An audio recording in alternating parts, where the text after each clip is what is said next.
ഇത് രണ്ടാമത്തെ ക്ലാസ് ആണ്.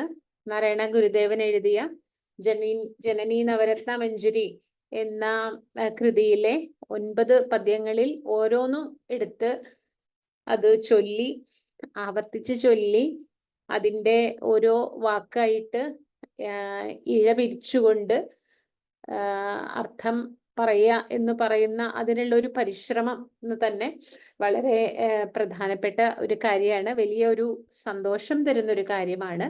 അപ്പൊ അതുകൊണ്ട് അങ്ങനെ ഒരു വേദി കിട്ടിയതിൽ, അങ്ങനെ ഒരു അവസരം തന്നതിൽ ഉള്ള സന്തോഷം ആദ്യം അറിയിക്കട്ടെ. കഴിഞ്ഞ ക്ലാസ്സിൽ 5 പദ്യം വരെയാണ് അല്ലേ? 5 പദ്യല്ലേ കഴിഞ്ഞ പ്രാവശ്യം പറഞ്ഞത്? അതെ അതെ. 5 പദ്യം വരെ പറഞ്ഞു. 9 പദ്യമാണ് ഉള്ളത്. അപ്പൊ ആമുഖമായി പറഞ്ഞ കാര്യങ്ങളൊന്നും വീണ്ടും ആവർത്തിക്കേണ്ടതില്ലല്ലോ. പല കാര്യങ്ങളും പറഞ്ഞിരുന്നു. ഇതിന്റെ ഒരു തുടക്കം എന്നുള്ള നിലയിൽ പൊതുവായ പല കാര്യങ്ങളും പറഞ്ഞിട്ടുണ്ടായിരുന്നു. അപ്പൊ ഇത് ജനനി നവരത്ന മഞ്ജരി എന്നുള്ള പേരിന്റെ പ്രാധാന്യവും പറഞ്ഞിട്ടുണ്ടായിരുന്നു. ഒറ്റ വാക്കാണത്. ജനനീ നവരത്ന മഞ്ജരി എന്ന ഒറ്റ വാക്കാണ്. ജനനിയെ സ്തുതിക്കുന്ന, ലോക വിശ്വജനനിയായ ശാരദാദേവിയെ സ്തുതിക്കുന്ന 9 നവരത്നങ്ങളുടെ 9 പദ്യങ്ങളാകുന്ന പൂക്കളുടെ മഞ്ജരി, പൂങ്കുലയാണ് ജനനീ നവരത്ന മഞ്ജരി എന്ന് ഉള്ള പേരിന്റെ ഒരു സാങ്കത്യം കൂടി കഴിഞ്ഞ ക്ലാസ്സിൽ പറഞ്ഞിട്ടുണ്ടായിരുന്നു. അത് മാത്രം ഒന്ന് ഓർമ്മിപ്പിക്കുകയാണ്.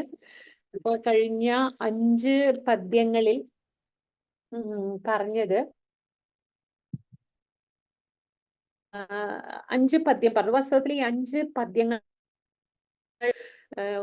നമുക്ക് തോന്നും ഒരേ കാര്യമല്ലേ എന്നും തോന്നും, എന്നാൽ വ്യത്യാസമുള്ള കാര്യമാണല്ലോ എന്നും തോന്നും. ഈ 5ഉം ഏറെക്കുറെ ഒരേ കാര്യം തന്നെയാണ് പറഞ്ഞത്. ആത്യന്തികമായ പരമമായിരിക്കുന്ന ഒരു അറിവ്, ആ അറിവിൽ നിന്ന് നമ്മളെല്ലാവരും ജീവിക്കുന്ന ഇത്രയും വൈചിത്ര്യവും വൈവിധ്യവും ഒക്കെ നിറഞ്ഞ ഒരു ലോകം, അങ്ങനെയുള്ള ഒരു ലോകം ഉണ്ടായി വന്നു.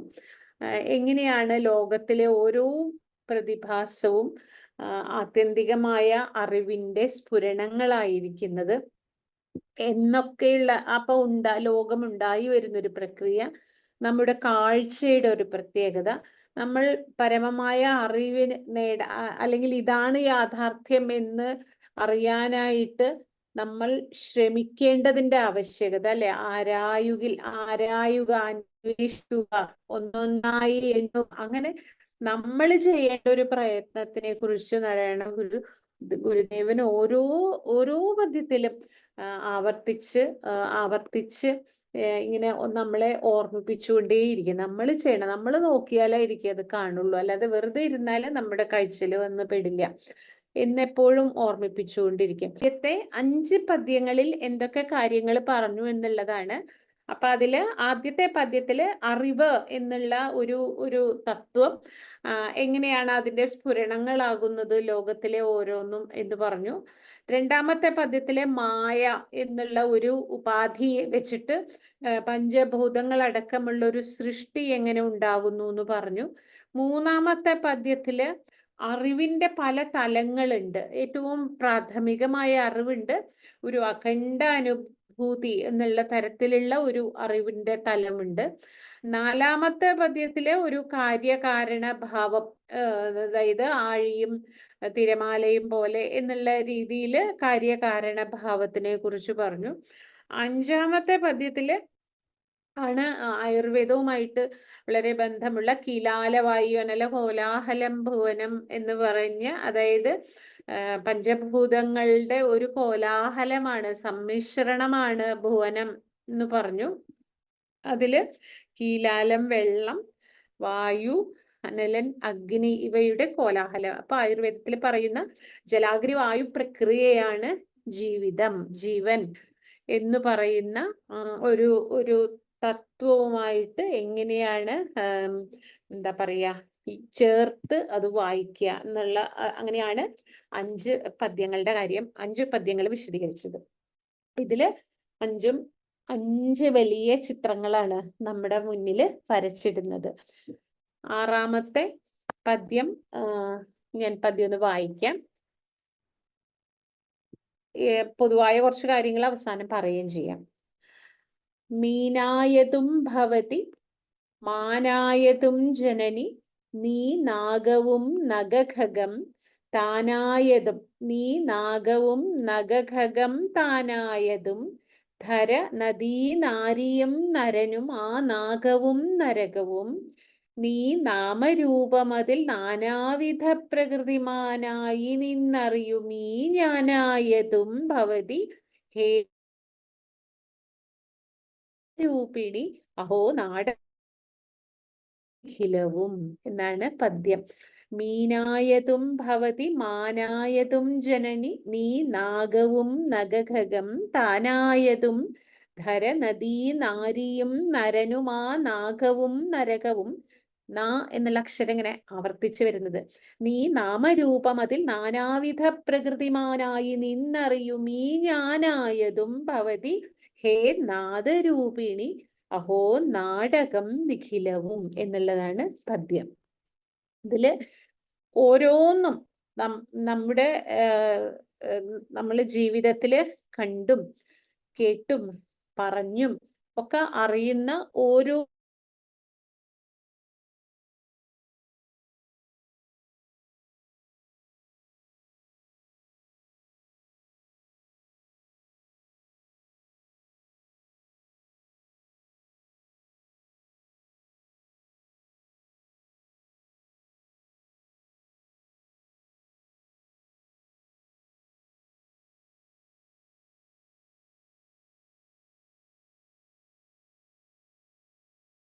എന്ന് പറഞ്ഞാല് സ്വർഗം, നരകം നമുക്കറിയാം.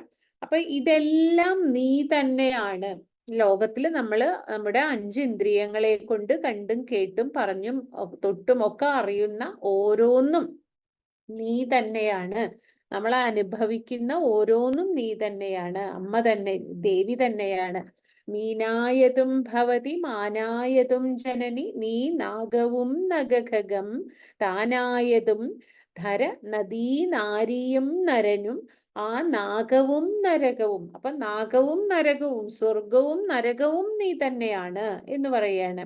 എന്നിട്ട് പറയാണ് നീ നാമരൂപം അതിൽ നാനാവിധ പ്രകൃതിമാനായി നിന്നറിയും.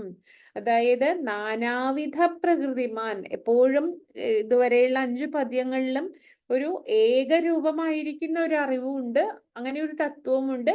എന്നാൽ അത്യന്തം വൈചിത്ര്യവും വൈവിധ്യവും നിറഞ്ഞ നാനാത്വവും സങ്കീർണതയും ഒക്കെ ഉൾക്കൊള്ളുന്ന ഈ പ്രപഞ്ചത്തിന്റെ പരാമർശങ്ങളും ഉണ്ട്. അപ്പൊ എങ്ങനെയാണ് ഇതിന്റെ രണ്ടിനെയും കൂടി സമന്വയിപ്പിക്കുക? ഇത് രണ്ടും തമ്മിലുള്ള ഒരു ബന്ധം എന്നാണ് ഗുരു ഇതിൽ ഓരോന്നിലും ആലോചിക്കുന്നത്. അപ്പൊ പ്രപഞ്ചത്തിന്റെ കാര്യം പറയുമ്പോൾ നാമരൂപം അതിൽ നാനാവിധ പ്രകൃതിമാൻ. നാമരൂപം, ഈ പ്രപഞ്ചത്തിലുള്ള വസ്തുക്കൾ മുഴുവനും എന്താണ്? നാമരൂപങ്ങളാണ്. പേരും ഉണ്ട്, അതിനൊരു ആകൃതിയുമുണ്ട്. അതായത് ഒരു ആത്യന്തികമായൊരു കാരണമുണ്ട്. ആ കാരണം എല്ലാത്തിലും അനുവർത്തിക്കും.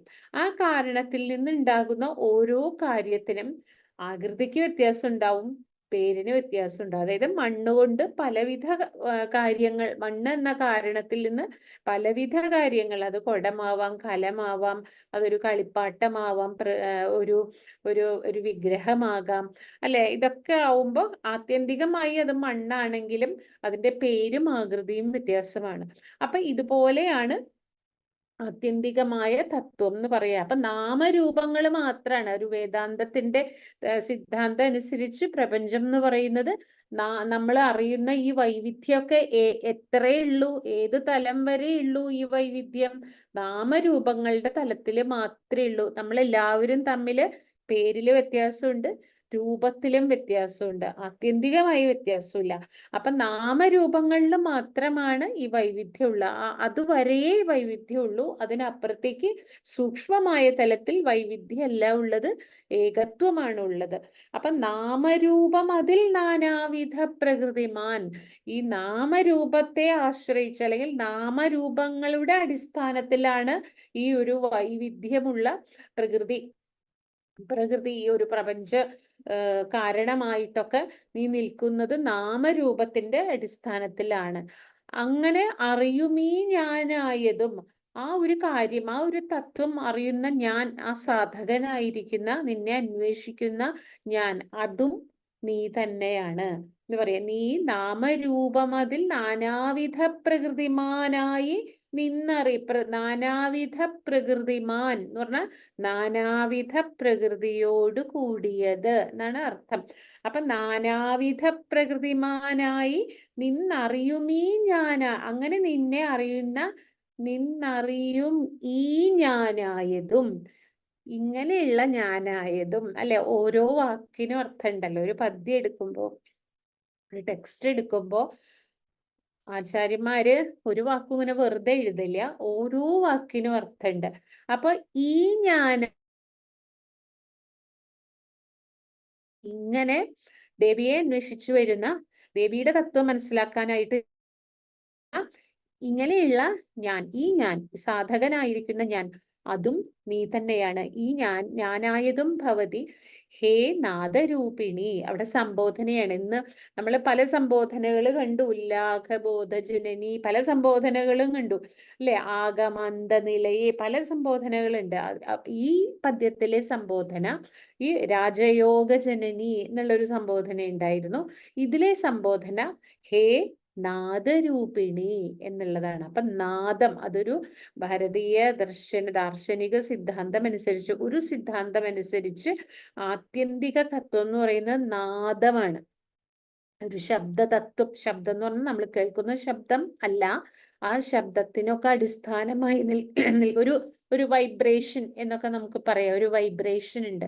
അപ്പൊ അതൊരു നാദമാണ്. അപ്പൊ അങ്ങനെ ഒരു നാദ രൂപത്തിലാണ് അല്ലേ, നാദശരീരൻ കേട്ടിട്ടില്ലേ, ശങ്കര നാദശരീരാപര എന്ന് കേട്ടിട്ടില്ലേ, നാദമാകുന്ന ശരീരത്തോട് കൂടിയത്. ശൈവ സിദ്ധാന്തത്തിൽ അങ്ങനെ പറയുന്നുണ്ട്, അതുപോലെ യോഗ സിദ്ധാന്തത്തിൽ പറയുന്നുണ്ട്.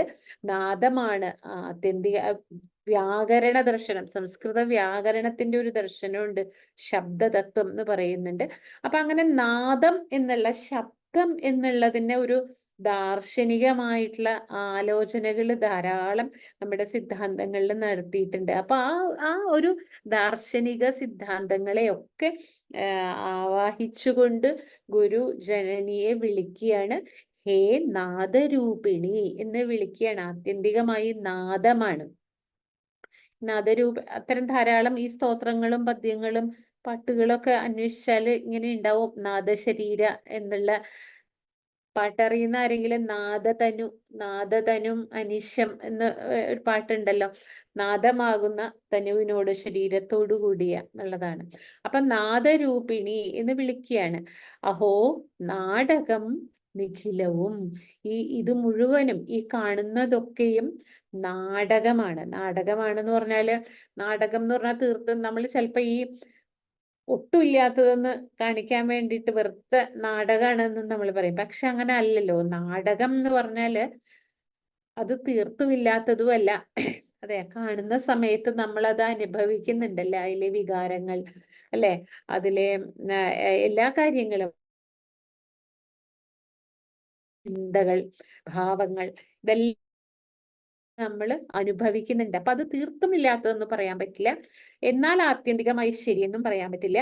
പക്ഷെ എവിടെയോ ഒരു താതാത്മ്യം അല്ലെ, നാടകത്തിലെ ഓരോരോ കഥാപാത്രങ്ങളും അവരവരുടെ ഭാഗം അഭിനയിക്കുമ്പോൾ ഒരു താതാത്മ്യമുണ്ട്, കഥാപാത്രമായിട്ടൊരു താതാത്മ്യമുണ്ട്, അത് കാണുന്ന ആസ്വാദകരായിട്ടൊരു താതാത്മ്യമുണ്ട്.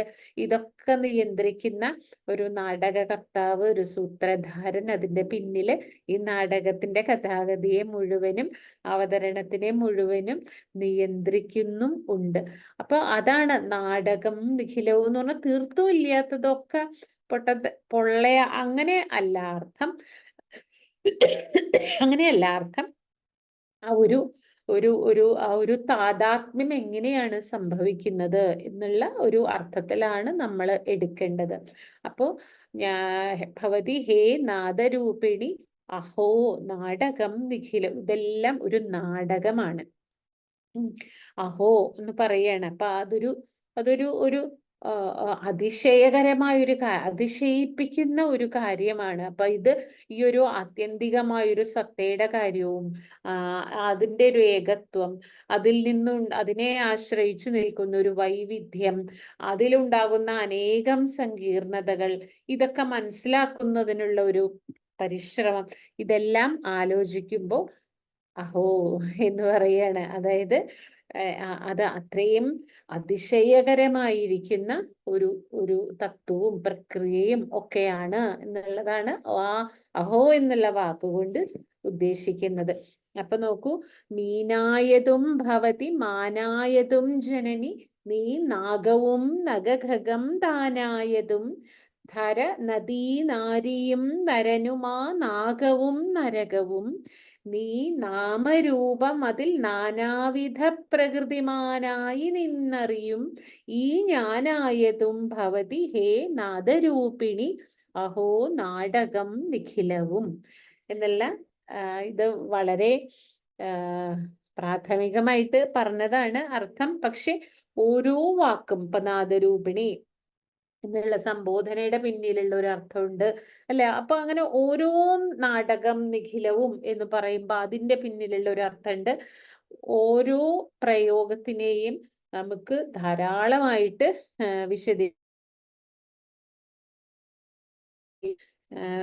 അതിന് പിന്നിൽ ഒരുപാട് കാര്യങ്ങൾ പറയാനുണ്ട്. പക്ഷെ ഇപ്പൊ ഇതാണ് ഇതിന്റെ സാമാന്യമായ അർത്ഥം. അടുത്തത് 7ാമത്തെ പദ്യാണ്.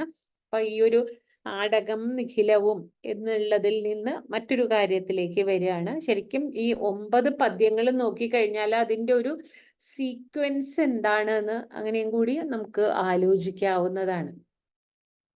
7ാമത്തെ പദ്യം, എൻ പാപമെയ്വതിനൊരമ്പായിടുന്നറിവ് നിൻ പാദതാരിലെഴും എന്നമ്പാണ് മൗർവി ഒരിരുമ്പാം മനം, ധനുരഹംഭാവിയാണു വിജയീ, അമ്പാ തരുന്നു വിജയം പാപപങ്കിലം, അഹംഭാനമാകുമതിനാൽ വൻ ഭാരമാർന്ന തനുവും ഭാനമാം ഉലകവും ഭാനമാകുമഖിലം. നിങ്ങളുടെ ഇത് കേൾക്കുന്നവരുടെയൊക്കെ കയ്യിൽ ഈ ടെക്സ്റ്റ് ഉണ്ടോന്ന് അറിയില്ല. ഇതൊക്കെ PDF ഒക്കെ ധാരാളം ഉള്ളതാണ്. വാസ്തവത്തിൽ കയ്യിലെ പുസ്തകം ഉണ്ടെങ്കിൽ ഒരു ടെക്സ്റ്റ് കയ്യിൽ ഏത് രീതിയിലായാലും ശരി ഉണ്ടെങ്കിൽ അത് നല്ലതായിരുന്നു. എൻ പാപമെയ്വതിനൊരമ്പായിടുന്നറിവ് നിൻ പാദതാരിലെഴുമെന്നമ്പാണു മൗർവി ഒരിരുമ്പാം മനം, ധനു അഹംഭാവിയാണു വിജയീ, അമ്പാ തരുന്നു വിജയം പാപപങ്കിലം അഹംഭാനമാകും അതിനാൽ വൻ ഭാരമാർന്ന തനുവും ഭാനമാമുലകവും ഭാനമാകും അഖിലം. അഹോ നാടകം നിഖിലവും എന്ന് പറഞ്ഞില്ലേ കഴിഞ്ഞ പദ്യത്തില്, ഇവിടെ പറയാണ് ഭാനമാകും അഖിലം എന്ന് പറയുന്നു. നോക്കൂ, അപ്പൊ ഒരു പ്രക്രിയയാണ്, ഒരു പ്രോസസ്സാണ് ഇതിൽ പറയുന്നത്. നമ്മൾ പരിശ്രമിക്കുമ്പോൾ എങ്ങനെയായിരിക്കണം നമ്മുടെ ഒരു പരിശ്രമം, ഏത് രീതിയിലായിരിക്കണം, ഏത് വഴിയിലൂടെ നമ്മൾ പോകണം, അതിനുള്ള നമ്മുടെ ഉപകരണങ്ങൾ എന്തൊക്കെയാണ്, ആ ഉപകരണങ്ങളിലൊക്കെ നന്നായി പ്രവർത്തനക്ഷമമാവണമെന്നുണ്ടെങ്കിൽ അത് കാര്യക്ഷമമായി നമ്മൾ ഓയിൽ ഉപകരണങ്ങളൊക്കെ നന്നായിട്ട് പ്രവർത്തിക്കാൻ വേണ്ടി ഓയിൽ ഇട്ട് കൊടുക്കും അല്ലെ, എണ്ണ ഇട്ട് കൊടുക്കും അല്ലെ, പല കാര്യങ്ങൾ ചെയ്യും അല്ലെ, പെട്രോൾ ഒഴിച്ചു കൊടുക്കും, പല കാര്യങ്ങൾ ചെയ്യും അല്ലെ. അപ്പൊ ഉപകരണം ഉണ്ടായാൽ പോരാ, ആ ഉപകരണം നന്നായി പ്രവർത്തിക്കണം. ആ ഉപകരണം നന്നായിരിക്കണമെങ്കിൽ എന്തൊക്കെ ചെയ്യണം, അത്തരം കുറച്ച് കാര്യങ്ങളാണ് പറയുന്നത്. എൻ പാപം ആയിടുന്ന അറിവ്, എന്റെ പാപം എന്ന് പറഞ്ഞാൽ അറിവില്ലായ്മ, അറിവാണല്ലോ ആത്യന്തികമായ തത്വം. അപ്പൊ അത് മനസ്സിലാക്കുന്നില്ല എന്നുണ്ടെങ്കിൽ അത് തന്നെയാണ് പാപം. അപ്പൊ എൻ പാപം എയ്വതിന് അതിനെ എൻ്റെ പാപത്തിനെ എൻ്റെ അറിവില്ലായ്മയെ ചെയ്യാനായിട്ട് എന്ന് പറഞ്ഞാൽ അതിനെ ഇല്ലാതാക്കാനായിട്ട് ഉള്ള ഒരു അമ്പ് ഉപകരണമാണല്ലോ. അമ്പായിടുന്ന അറിവാണ് ഈ മേഖലയില് ഈ ഡയറക്ഷനിലേക്ക് പ്രവർത്തിക്കാനുള്ള ഒരു ടൂള് അമ്പാണ്, അല്ലെ? ആരോ എൻ പാപം എയ്വതിനൊരു അമ്പ് ചെയ്യണം. എന്താണ്? അറിവ് ആകുന്ന അമ്പെയ്യണം. എന്ത്? അറിവില്ലായ്മയാകുന്ന പാപത്തിനെ അകറ്റാനായിട്ട്. എൻ പാപമെയ്വതിനൊരമ്പായിടുന്ന അറിവ് വേണം. അറിവാണ് അമ്പ്, അല്ലെങ്കിൽ അമ്പാണ് അറിവ്. അപ്പോ പക്ഷെ അമ്പ് എയ്യണം എന്നുണ്ടെങ്കിൽ അമ്പ് മാത്രം ഉണ്ടായ പോരാ. അമ്പിന്റെ സ്പീഡും ശക്തിയും ഒക്കെ അതിന്റെ ഞാണിനെ ആശ്രയിച്ചായിരിക്കണം. ഞാൻ നല്ല മുറുക്കി നല്ല ബലത്തിലൊക്കെ വലിച്ചൊക്കെ കെട്ടിയിട്ടുണ്ടായിരിക്കണം. അപ്പൊ എന്താണ് ഞാൻ? എന്താണ് അപ്പൊ? അമ്പ് അറിവാണ്. അപ്പൊ ഞാൻ എന്താണ്? നിൻ പാദതാരിലെഴും എന്നമ്പാണ് മൗർവി. അൻപാണ് മൗർവി. മൗർവി എന്ന് പറഞ്ഞാൽ ഞാനാണ്. നിന്റെ കാൽക്കലുള്ള നിന്നോടുള്ള എൻ്റെ അൻപ്, സ്നേഹം, ഭക്തി, ബഹുമാനം, അല്ലെ? ആരാധന, അതാണ് അൻപ്. ആ അൻപാണ് ഞാൻ. അപ്പോ ആ അൻപാണ് എന്താണ്? ഞാൻ എന്നുള്ളതാണ്. അപ്പൊ ഞാണിന്റെ മുറുക്കത്തിനനുസരിച്ചിരിക്കും അമ്പിന്റെ സ്പീഡ്. അപ്പോ ദേവിയോടുള്ള എൻ്റെ അൻപിന്റെ എന്താ പറയാ, ഏറ്റക്കുറച്ചിലിനനുസരിച്ചിരിക്കും, അല്ലെങ്കിൽ അതിന്റെ ദൃഢതയ്ക്ക് അനുസരിച്ചിരിക്കും ഞാൻ ഈ അറിവ് പ്രയോഗിക്കുന്നത് എങ്ങനെയുണ്ട് എന്നുള്ള കാര്യം. അപ്പൊ നിൻ പാദതാരിലെഴുമെന്നൻപാണ് മൗർവി. അപ്പൊ അമ്പ് അറിവാണ്, ഞാൻ അൻപാണ്. ഒരു ഇരുമ്പാം മനം ധനു. വില്ലെന്താപ്പോ? വില്ല് എന്താണ്? എൻ്റെ മനസ്സ്, അന്ധക്കരണമാണ് വില്ല്. ഇരുമ്പാം അമ്പ് എന്ന് പറഞ്ഞാല് അത്രയും ഇളകാത്ത വില്ല് ഉണ്ട്. അതാണ് എൻ്റെ മനസ്സ്. അഹംഭാവിയാണു വിജയി. അപ്പോ ആരാണ് അവിടെ വിജയിക്കുക? അഹം തത്വത്തിനെ ധ്യാനിക്കുന്ന ആ അർത്ഥത്തിലാണ് അവിടെ അഹംഭാവി എന്നുള്ളത്. ഒരു മോശം നെഗറ്റീവ് അർത്ഥത്തിലല്ല. അപ്പൊ ഞാൻ എന്നുള്ള തത്വത്തിനെ അഹത്തെ ഭാവന ചെയ്യുന്ന ആളാണ് അവിടെ ജയിക്കുക. അങ്ങനെയുള്ള ഒരാൾക്കാണ് ഈ അമ്പ് പിന്നെ ധനുസ് ഇതൊക്കെ ഉണ്ടാവുക, മനം. ഇതൊക്കെ കാര്യക്ഷമമായി പ്രവർത്തിക്കുമ്പോൾ വിജയിക്കും. അഹത്തെ ഭാവന ചെയ്യുമ്പോൾ വിജയിക്കും. അമ്പാ തരുന്നു വിജയം. അപ്പൊ ദേവിയാണ് ആ വിജയത്തിനെ തരുന്നത്, ഇതൊക്കെ നിയന്ത്രിക്കുന്നത്. അമ്പാ തരുന്നു വിജയം, പാപപങ്കിലം അഹംഭാനമാകും അതിനാൽ. അഹംഭാനം എന്ന് പറഞ്ഞാല് ഈ ഒരു അഹങ്കാരം എന്ന് പറഞ്ഞ ഒരു വ്യാവഹാരികമായ പ്രാതിഭാസികമായ എന്താ പറയാ, ആ ഒരു അനിത്യമായ തത്വങ്ങളിലൊക്കെയുള്ള ഒരു അഭിനിവേശം, അത് അഹംഭാനമാണ്, അത് പാപപങ്കിലമാണ്. അപ്പൊ അങ്ങനെ കാര്യം അറിഞ്ഞിട്ട് വൻ ഭാരമാർന്ന തനുവും ഭാനമാം, അതായത് ഇതെല്ലാം ഈ ഒരു വൈവിധ്യവും വൈചിത്ര്യവും നിറഞ്ഞതൊക്കെ പാപപങ്കിലമാണ് എന്നറിഞ്ഞു കഴിഞ്ഞാല് അതുവരെ ഭാരമായിരുന്ന തനു, നമ്മുടെ ശരീരം ഒരു വലിയൊരു വൻ ഭാരമാർന്ന തനുവും ഭാനമാം, അതിന്റെ ഭാരമൊക്കെ ഒഴിഞ്ഞിട്ട് അത് വളരെ ലൈറ്റായിട്ട്, അത് വളരെ പ്രകാശ സ്വരൂപമായിട്ട് തീരും. ഉലകവും ഭാനമാകും അഖിലം. അങ്ങനെ നോക്കുമ്പോൾ ഈ പ്രപഞ്ചവും എന്താണ്? അതിൻ്റെ ഒരു അവിദ്യയും മിഥ്യാ സ്വഭാവമൊക്കെ മാറിയിട്ട് അതിന് ആത്യന്തികമായി അതിലുള്ള പ്രകാശവും ഇങ്ങനെ നമുക്ക് വ്യക്തമായിട്ട് തെളിഞ്ഞു കിട്ടും. അപ്പൊ ആ ഒരു ഒരു ഒരു ഒരു എന്താ പറയാ, ഒരു പ്രക്രിയയാണ് അതിൽ പറയുന്നത്. എൻ പാപമെയ്വതിനൊരമ്പായിടുന്നറിവ് നിൻ പാദതാരിലെഴുമെന്നൻപാണും ഔർവി ഒരിരുമ്പാം മനം ധനു അഹംഭാവിയാണു ഞാൻ വിജയീ അംബാ തരുന്നു വിജയം പാപപങ്കിലം അഹംഭാനമാകുമതി വൻ ഭാരമാർന്ന തനുവും ഭാനമാം ഉലകവും ഭാനമാകും അഖിലം. അതായത് ഇതില് പല പല വാക്കുകളും പല അർത്ഥത്തിലൊക്കെ ഉപയോഗിക്കും. ഇപ്പൊ ഭാനം എന്നുള്ളതിന് പ്രകാശം എന്നുള്ള അർത്ഥത്തിലുണ്ട്, ഒരു മിഥ്യയായിരിക്കുന്ന ഒരു തോന്നൽ എന്നുള്ള അർത്ഥത്തിലുണ്ട്. അങ്ങനെ അതുപോലെ അഹംഭാവം എന്നുള്ളതിന് പല അർത്ഥത്തിലൊക്കെ ഉപയോഗിക്കും. അത് നമ്മൾ അതാത് സന്ദർഭം നോക്കിയിട്ട് വ്യാഖ്യാനങ്ങൾ നോക്കിയിട്ട് തന്നെ നമുക്ക് ഇതിൻ്റെയൊക്കെ അതാത് സന്ദർഭത്തിലെ അർത്ഥം നമുക്ക് മനസ്സിലാക്കാനായിട്ട് സാധിക്കുള്ളൂ. അപ്പൊ ഒരു ലക്ഷ്യബോധത്തോട് കൂടിയിട്ടുള്ള ഒരു കർമ്മം, അങ്ങനെ കർമ്മം ചെയ്ത് ആ കർമ്മം വിജയത്തിൽ എത്തണമെങ്കിൽ എന്തൊക്കെയാണ് അതിൻ്റെ മുന്നൊരുക്കങ്ങൾ എന്നുള്ള കാര്യമാണ് ഇവിടെ പറഞ്ഞത്. ഈ ഒരു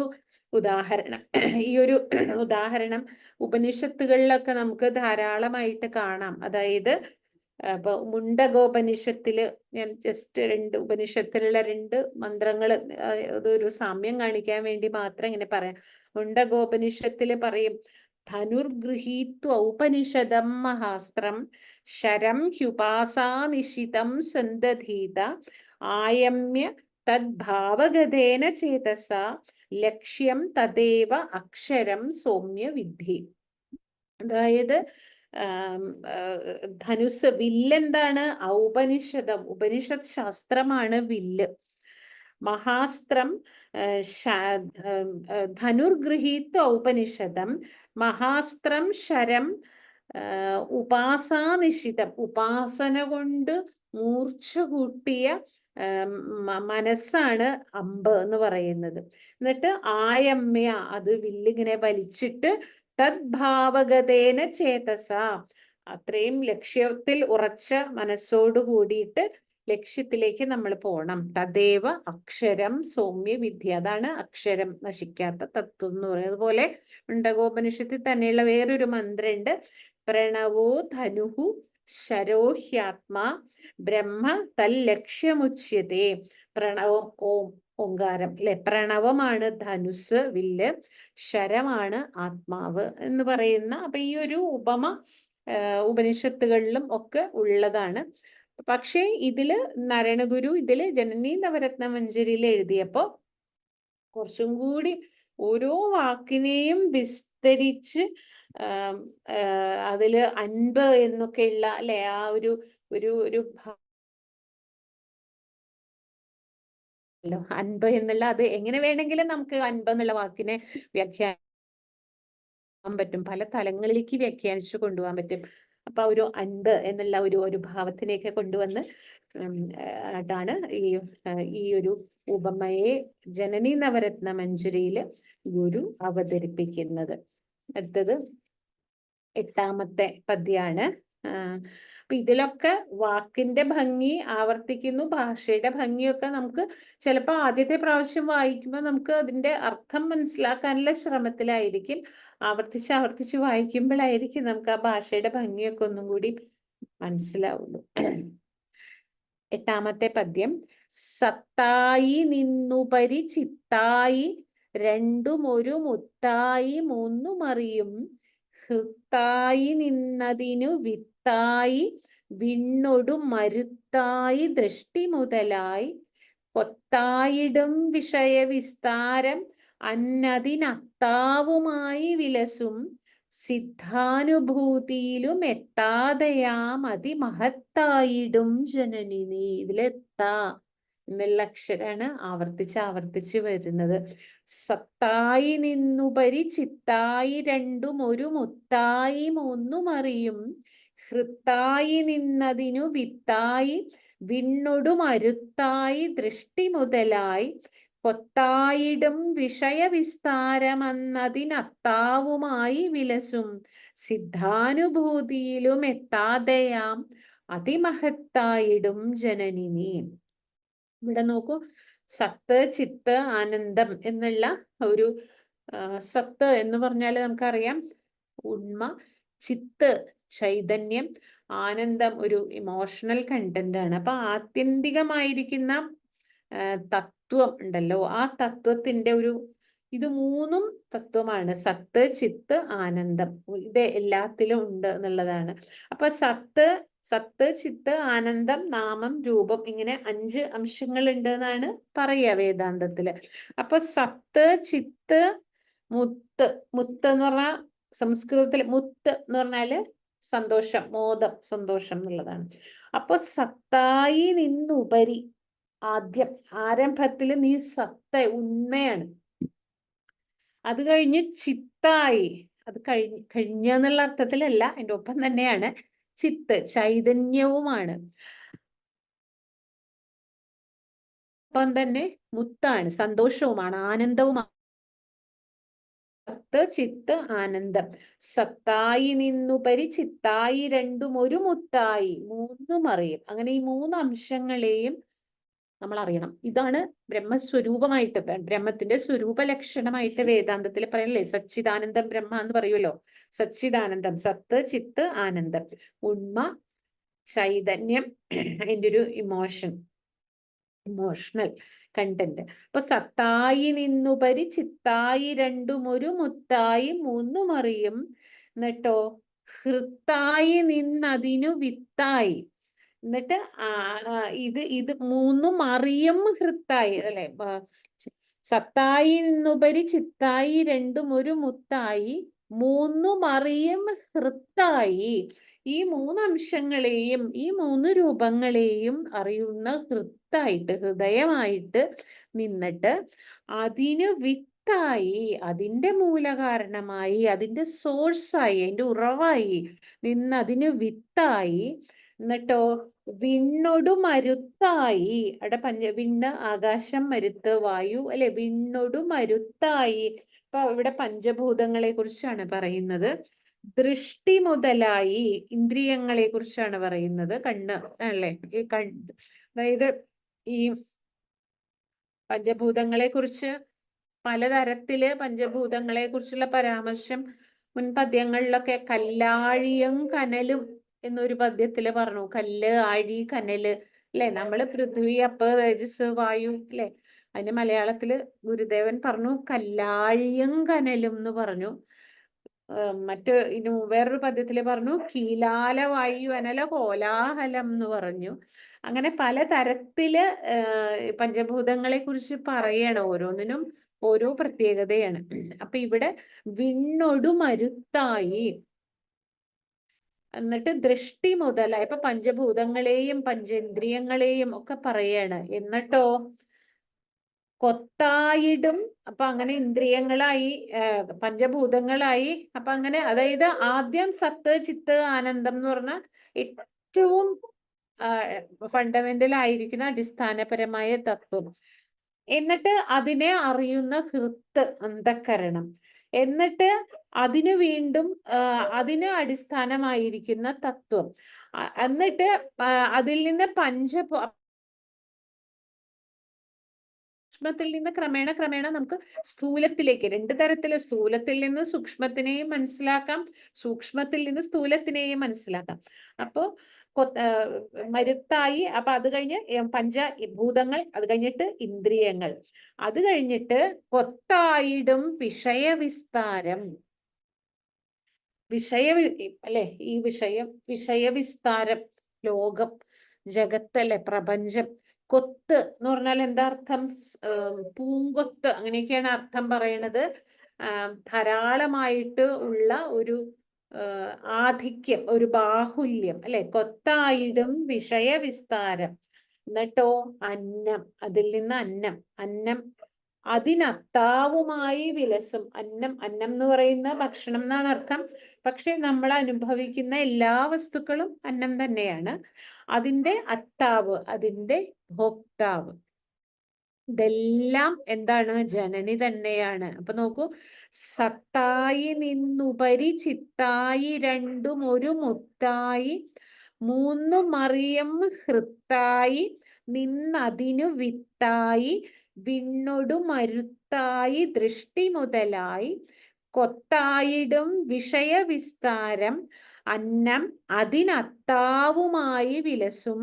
എന്നിട്ടോ സിദ്ധാനുഭൂതിയിലും എത്താതെയാം അതിമഹത്തായിടും ജനനി. ഇതൊക്കെ ഇങ്ങനെ വിലസുന്നതൊക്കെ നീ തന്നെയാണല്ലയോ ജനനി. പക്ഷേ നിന്നെ കുറിച്ച് പറയാനായിട്ട് എങ്ങനെയാ മനസ്സിലാക്കുക? സിദ്ധാനുഭൂതിയിലും എത്താതെ, ഏറ്റവും എന്താ പറയാ, സിദ്ധ സിദ്ധർക്ക് പോലും ആ ആ ഒരു അവസ്ഥയിൽ പോലും ഉള്ള അനുഭൂതിയിലും അതിനും അപ്പുറത്താണ് എന്ന് ആ ഒരു മാഹാത്മ്യ അതിശയത്തിനെ കുറിച്ച് പറയാണ്. സിദ്ധാനുഭൂതിയിലും എത്താതെയാം അതിമഹത്തായിടും ജനനി. അല്ലയോ ജനനി, നിന്റെ തത്വം എന്ന് പറയുന്നത് സിദ്ധാനുഭൂതിയിൽ പോലും എത്താത്തതാണ് എന്ന് അതിന്റെ മാഹാത്മ്യം ഇങ്ങനെ പറയുകയാണ്. അപ്പൊ ഇവിടെയും ഈ ഒരു ഏറ്റവും സൂക്ഷ്മത്തിൽ നിന്നിങ്ങനെ സ്ഥൂലത്തിലേക്ക് വരുന്ന ഒരു ഇതാണ്. ഇതിലും താ എന്നുള്ള അക്ഷരം ആവർത്തിച്ച് വരുന്നതിന്റെ ഒരു സ്വാരസ്യം നിങ്ങൾ വായിച്ച് തന്നെ മനസ്സിലാക്കണം. അടുത്തത് 9ാമത്തെ പദ്യാണ്. ഭൂവാദിഭൂതം അതിനാവാസം വെറും ആഭാസമാം ഇതറിവിന്നാഭാവിശേഷം ഇതിനാവാസമിങ്ങുലകിൽ ആപാദിതം ഭവതിയാൽ നാവാദിതൻ വിഷയിതാവാസമറ്റ ഭവതാവാസമാകെ വിലസും ദ്യോവാണതിന്റെ മഹിമാവാരറിഞ്ഞു ജനനി വാഴ്ത്തുവാനുമരുതേ ആണ്.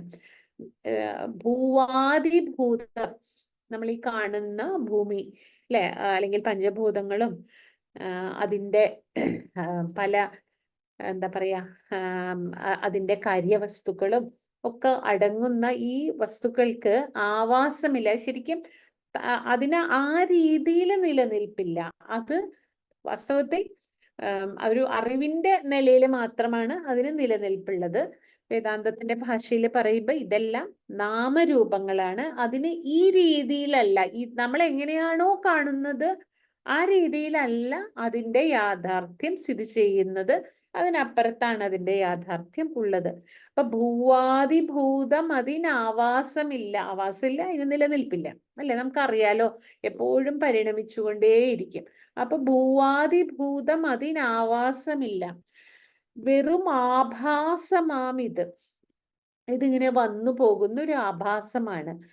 ഇത് അറിവിന് ആഭാവിശേഷം, പാരമാർത്ഥികമായ അറിവിന്റെ ആഭാവിശേഷമാണ് ഈ പ്രപഞ്ചം, അല്ലെങ്കിൽ ആഭാവിശേഷങ്ങളാണ് പ്രപഞ്ചത്തിലെ ഓരോ എല്ലാ വസ്തുക്കളും. അപ്പൊ ആഭ എന്ന് പറഞ്ഞാൽ ശോഭയാണ്. അതിൻ്റെ പാരമാർത്ഥികമായ അറിവിന്റെ ആഭാവിശേഷങ്ങളാണ് പ്രപഞ്ചത്തിലെ എല്ലാ വസ്തുക്കളും. ആഭാവിശേഷം ഇതിനാവാസമിങ്ങുലകിലാപാദിതം ഭവതിയാൽ. ഇതിന് എവിടെയാണ്, ഇതിനൊരു ബേസ് വേണം, ഏതെങ്കിലും ഒരു അടിത്തറയിലായിരിക്കണം അത് നിൽക്കേണ്ടത്. ആ ഒരു അടിത്തറ, അല്ലെങ്കിൽ എല്ലാത്തിനെയും ഏകോപിപ്പിക്കുന്ന ഒരു തത്വം, അത് ആ ഒരു തത്വം എന്ന് പറയുന്നത് ഭവതിയാണ്. അങ്ങ് ഭവതിയാണ്. ആപാദിതം ഭവതിയാൽ നാവാദിതൻ വിഷയിതാവാസമറ്റ. നാവാദി നാക്ക്, അല്ലെങ്കിൽ അവിടെ ഇന്ദ്രിയങ്ങളെ കുറിച്ചാണ് പറയുന്നത്. നാവാദിതൻ വിഷയിതാവാസമറ്റ, ആ ഇന്ദ്രിയങ്ങൾക്ക് നിവേശമുണ്ട്.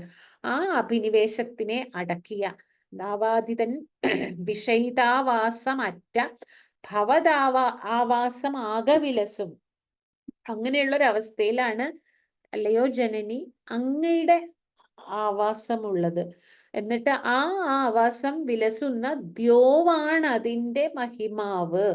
ആ ഒരു സ്വർഗലോകം, അല്ലെങ്കിൽ അതൊരു ഉയർന്ന ലോകം, ഉയർന്ന തലം, ഉദാത്തമായിരിക്കുന്ന ഒരു തലം, അവിടെയാണ് അങ്ങയുടെ മാഹാത്മ്യം നിലനിൽക്കുന്നത്, ഉള്ളത്. ആരറിഞ്ഞു ജനനി?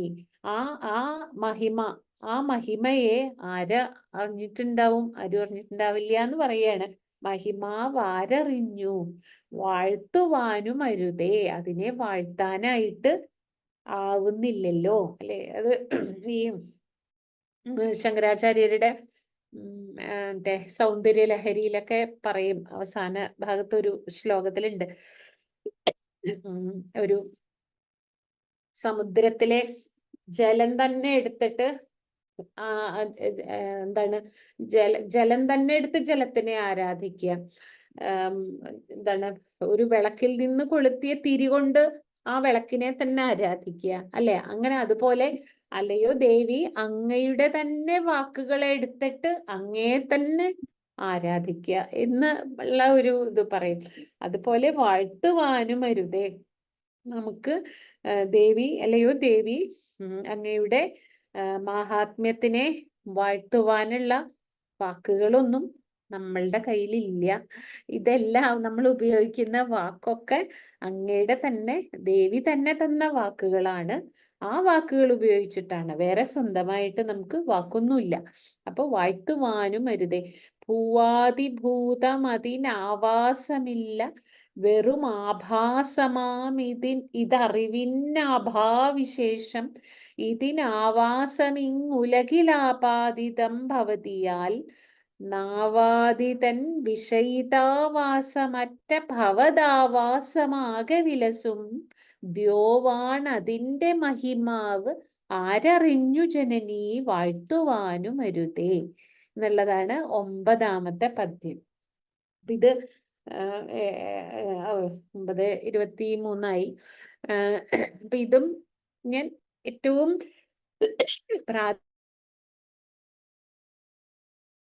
പദ്യം വായിക്കുക, അതിന്റെ അർത്ഥം പറയുക എന്നുള്ള കാര്യമാണ് ചെയ്തത്. പക്ഷെ എനിക്ക് തോന്നുന്നു ആവർത്തിച്ച് വായിച്ചാലായിരിക്കും അതിന്റെ ഒരു അർത്ഥത്തിലേക്ക്, അതിന്റെ ഒരു താല്പര്യത്തിലേക്ക് നമുക്ക് ഇങ്ങനെ അടുത്തേക്ക് ചെല്ലാനായിട്ട് സാധിക്കുള്ളൂ എന്ന് തോന്നുന്നു.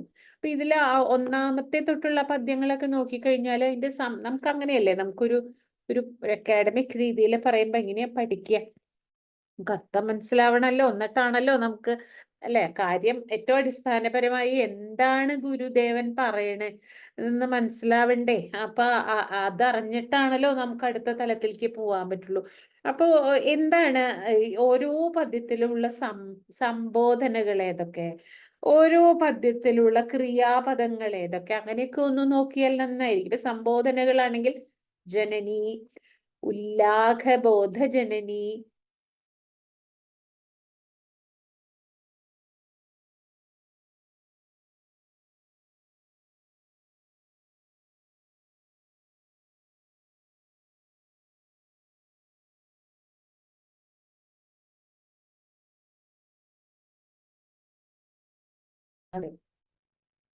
അറുമ്പടി കലർന്നാറിടുന്നു. ആ 9 പദ്യങ്ങൾ എടുത്ത് നോക്കിയാൽ കാണാം, അറുമ്പടി കലർന്നാറിടുന്നു അല്ലെ?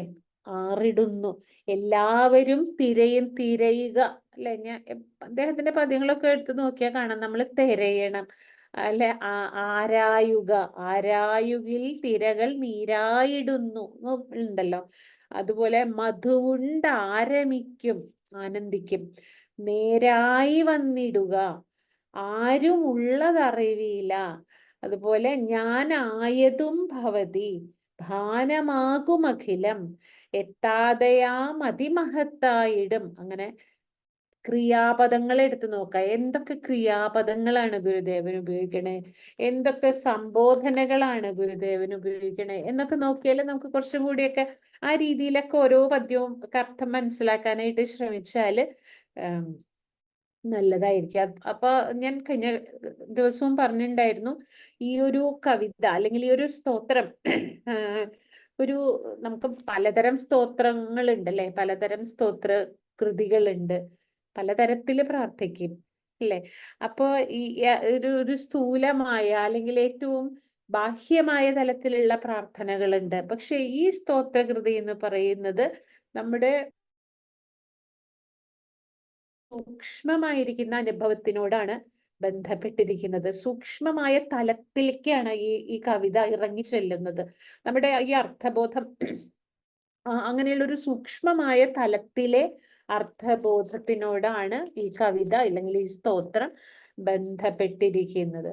അപ്പൊ ഈ ഒരു സൂക്ഷ്മമായിരിക്കുന്ന അറിവ് അങ്ങനെയുള്ള ഒരു അറിവ് എങ്ങനെയാ കിട്ടുക, അല്ലെങ്കിൽ അതൊരു അറിവ് അനുഭവമാവുക എന്നൊക്കെ നമ്മൾ പറയും. അത് അതെങ്ങനെയാ കിട്ടുക?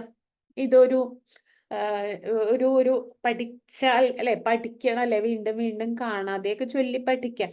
അങ്ങനെ ഇതിന്റെ അർത്ഥമൊക്കെ പറയാം അല്ലെ, അതുകൊണ്ട് അനുഭവിക്കാൻ പറ്റുമോ? അല്ലെങ്കിൽ ഒരു ധ്യാനത്തിന്റെ അല്ലെങ്കിൽ ഒരു യോഗത്തിന്റെ ഒക്കെ ഒരു മാർഗം, രാജയോഗം, രാജയോഗ ജനനി എന്നൊക്കെ വിളിക്കുന്നുണ്ടല്ലോ. അപ്പൊ അന്ധക്കരണത്തിന്റെ ഒരു ഡിസിപ്ലിനിങ്, അതുകൊണ്ടും പറ്റുമോ? ഇത് രണ്ടും വേണം. അതിന്റെ ഒപ്പം തന്നെ ഗുരു ഇതിൽ പറഞ്ഞത് ഈ ഒരു ജനനി ദേവിയോടുള്ള ഒരു ഭക്തി എന്ന് പറഞ്ഞാല്, ആ ഒരു ഭക്തി എന്നുള്ളതുകൊണ്ട് ഇവിടെ ഉദ്ദേശിക്കുന്നത് ഈ ഒരു ജീവിതത്തിനോട് തന്നെയുള്ള വളരെ പ്രസാദാത്മകമായിരിക്കുന്ന, വളരെ പോസിറ്റീവായിരിക്കുന്ന ഒരു സമീപനാണ് ഇവിടെ ഭക്തി എന്നുള്ള ആ ഒരു ഭക്തിഭാവം. ജീവിതത്തിനോട് വളരെ പ്രസാദാത്മകമായിരിക്കുന്ന ഒരു സമീപനം സ്വീകരിക്കാനാണ് ഇതിന്റെ പഠിതാക്കൾക്ക് സഹായകമാവുക എന്നുള്ളതാണ് മനസ്സിലാക്കാൻ സാധിക്കുന്നത്. അപ്പോൾ ഇത് ഒട്ടും തന്നെ ലളിതമല്ല. ഓരോ പദ്യവും വലിയ വലിയ സംഘർഷങ്ങളൊക്കെയാണ് അല്ലെ. പഞ്ചഭൂതം അത് ഉണ്ടാവണു, കോംപ്ലിക്കേഷനായി, അറിവ്, വിദ്യ, അറിവ് അല്ലെ, അങ്ങനെ ഒരു പശ്ചാത്തലത്തിലാണ്. അതിൻ്റെ ഒപ്പം വളരെ പ്രസാദാത്മകമായിരിക്കുന്ന ഒരു തലം കൂടി ഈ പദ്യങ്ങൾക്ക് ഉണ്ട്. അപ്പൊ ഞാൻ ഇത് 9:30 അല്ലെ, ഞാൻ അധികം നീട്ടുന്നില്ല. അപ്പൊ ഇത് ഏറ്റവും പ്രാഥമികമായിട്ടുള്ള ഒരു വിശദീകരണം മാത്രമാണ്. അപ്പൊ ഇത് ഇവിടെ വളരെ നന്ദി പറയുന്നു. ഇങ്ങനൊരു ഇത്രയും പേര് ഇത് കേൾക്കാനുണ്ടായിരുന്നു. ഇതൊരു ആദ്യഘട്ടം എന്നുള്ള നിലയ്ക്ക് ഒരു സാമാന്യമായിട്ട് ഒരു കൃതി നമുക്ക് പരിചയപ്പെടണല്ലോ. അപ്പൊ സാമാന്യമായിട്ട് ഇതിൽ എന്താണ് എന്നുള്ള ഒരു ആശയം കിട്ടിയിട്ടുണ്ടാവുമല്ലോ. പിന്നെ പിന്നെ ഓരോന്ന് പദ്യമായിട്ട് എടുത്ത് ഇനിയിപ്പോ സ്വയവും വേണമെങ്കിൽ പഠിക്കാമായിരിക്കും. ധാരാളം പുസ്തകങ്ങളൊക്കെ വ്യാഖ്യാനങ്ങളൊക്കെ ലഭ്യമാണ്. അപ്പൊ എന്തായാലും ഒരു സാമാന്യമായൊരു ആശയം അവതരിപ്പിക്കാനാണ് ഞാൻ ശ്രമിച്ചത്.